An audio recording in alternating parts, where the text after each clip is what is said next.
What's going on, guys? Welcome back to Upper Left RC. Today we're trying the Furitek again. If only it were that easy to install. Hope you liked the intro. Thought it was kind of fun. Today we're going to be running the Betty.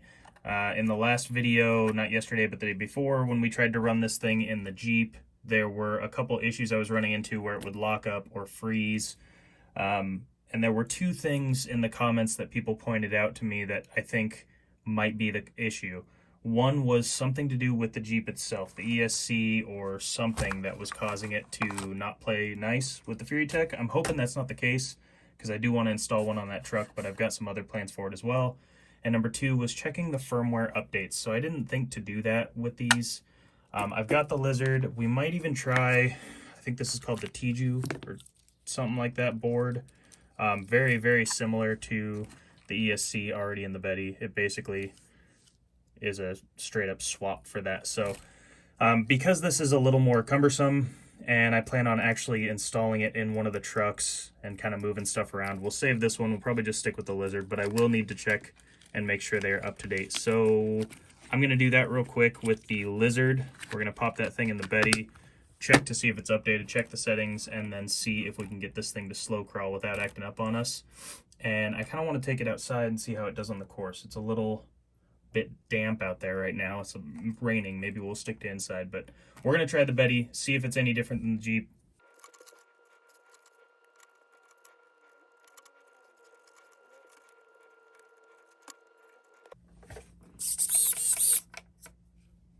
Okay, so I just plugged it in. I wiggled the steering wheel. It locked up again. Nothing's happening. So we're going to unplug it. Oh, we're going to plug it back in. And this is just before I've done anything with it at all. I haven't checked for updates. I haven't checked anything. So we're going to turn it on. Everything's straightened out. And then, yeah, guys, I don't know what the deal is here. So maybe it's just a tick that I have. I really like to twist the wheel when I first fire it up just to make sure it's running. But, yeah, there we go. Just locked it up again. One of the other theories someone had was that the servo itself, I haven't set like the dead zones or something in the steering servo. I believe that's what they were talking about, where I'm trying to turn it and it's registering too far and it gets locked out, but I don't think it would also affect the throttle. I'm not sure. The ESC starts blinking and nothing happens. So I'm gonna plug it in one more time.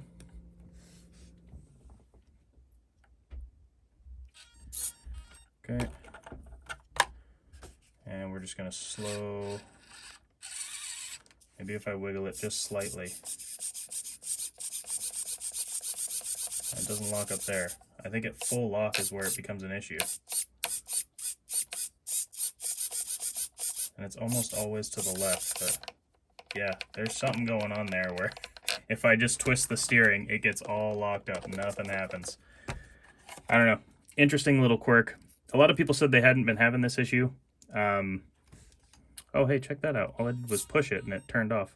I've been trying to hold this button to get it to turn off, but all I did was push it and it turned off. I didn't even know it would do that. Yeah, I'm not sure what the deal is with that, but we can get it to do it pretty much every time. If you've got one of these Lizards and you're running on a basically totally stock setup, give it a try. See if it does it to yours. I'm going to turn this back on, let it reset. I'm done making it glitch. I'm going to shut the recording off so I can get to the app, make sure everything's up to date, check my settings one more time, and then we'll go from there. Okay, so I went through the settings. Everything still looks pretty much normal and the same. I checked the firmware update, and it looks like the firmware is up to date. It's 1.2 is what I have on this thing. Went through, and I didn't really change anything. It all looked pretty normal to me from what I could tell.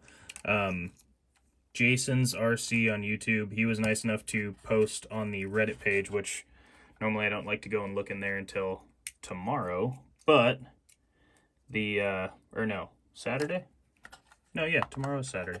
Normally I don't like to go look at the stuff in there, but I know I asked him if he could post it and help me out, and he did. So I checked my settings against his. They're pretty much exactly the same, other than the fact that he runs brushless. So I don't know. It may have something to do with the aftermarket servo, steering servo, just drawing too much power or something. I'm not sure, but we were able to get it all set up. It is up to date, and yes, if anyone's asking, this is how clean pretty much all my trucks are from when we did the mud run series outside. I still need to actually clean them, but I wanted to see how slow we can get this Betty to crawl. Same setup pretty much as the Jeep. We're just not going to wiggle the steering.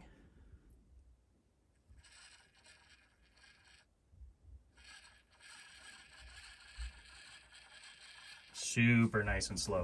That's really awesome. I'm gonna clear off some of this crap and we're gonna take Betty for a crawl.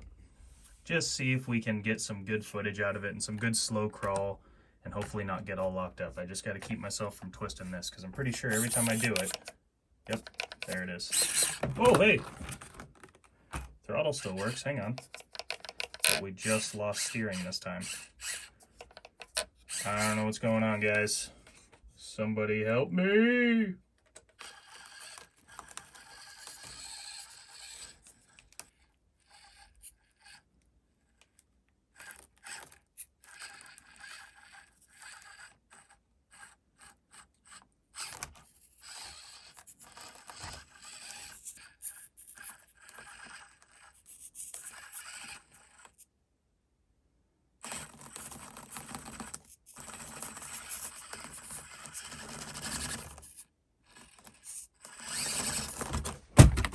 Ooh. Man down. Well, Betty down. Poof. And almost again. Let's just start up here.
All right, that'll work. Well, guys, there you have it. That is the Furitek Lizard.